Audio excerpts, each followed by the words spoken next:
গোপন সংবাদের ভিত্তিতে জানা যায়, চট্টগ্রামের বাঁশখালী থানাধীন শেখেরখিল এলাকায় একটি গোডাউনে ফিশিং বোটের নিষিদ্ধ আর্টিসানাল ট্রলিং সরঞ্জাম তৈরির কাজ চলছে।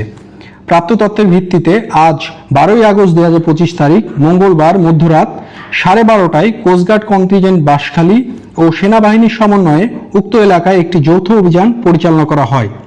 অভিযান চলাকালীন একটি গোডাউনে তল্লাশি চালিয়ে নিষিদ্ধ ট্রলিং জাল তৈরির সময় প্রায় 25 লক্ষ টাকা মূল্যের 60টি অবৈধ ট্রলিং জাল, 17,000 টাকা মূল্যের 34 পিস ইয়াবা, 300 টাকা মূল্যের 10 গ্রাম গাঁজা ও নগদ 73,230 টাকা সহ 3 জন বাংলাদেশি কারিগর ও নিষিদ্ধ ট্রলিং সরঞ্জাম স্থাপনের মূল হোতা একজন ভারতীয় নাগরিককে আটক করা হয়।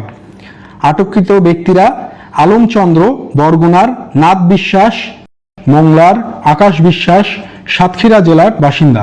এছাড়াও পণ্ডিত বিশ্বাস ভারতের পশ্চিমবঙ্গের দক্ষিণ 24 পরগনা জেলার বাসিন্দা বলে জানা যায়।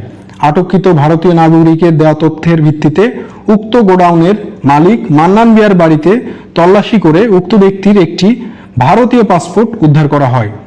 প্রাথমিক জিজ্ঞাসাবাদে জানা যায়, আটককৃত পণ্ডিত বিশ্বাস বাংলাদেশে দীর্ঘদিন যাবৎ ফিশিং বোটে নিষিদ্ধ আর্টিসানাল ট্রলিং সরঞ্জাম স্থাপন করে আসছিল।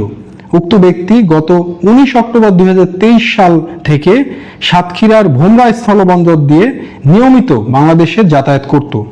সর্বশেষ গত 2 মে 2025 তারিখ পুনরায় সাতক্ষীরা ভোমরা স্থলবন্দর দিয়ে বাংলাদেশে প্রবেশ করে প্রথমে বরগুনা জেলার পাথরঘাটা এবং পরবর্তীতে গত 25 জুলাই 2025 তারিখ হতে চট্টগ্রামের বাঁশখালীতে বিভিন্ন ফিশিং বোটে নিষিদ্ধ ট্রলিং সরঞ্জাম স্থাপনের কাজ করছে।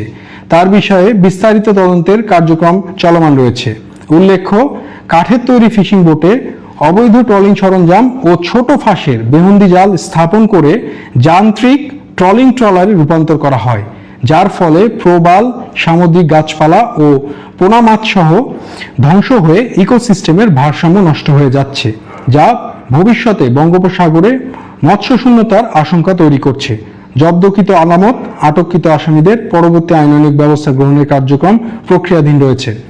দেশের সুনীল অর্থনীতিকে সমৃদ্ধশীল করার লক্ষ্যে সমুদ্র, উপকূলীয় ও নদী তীরবর্তী অঞ্চলে সার্বক্ষণিক নজরদারি রাখছে বাংলাদেশ কোস্টগার্ড।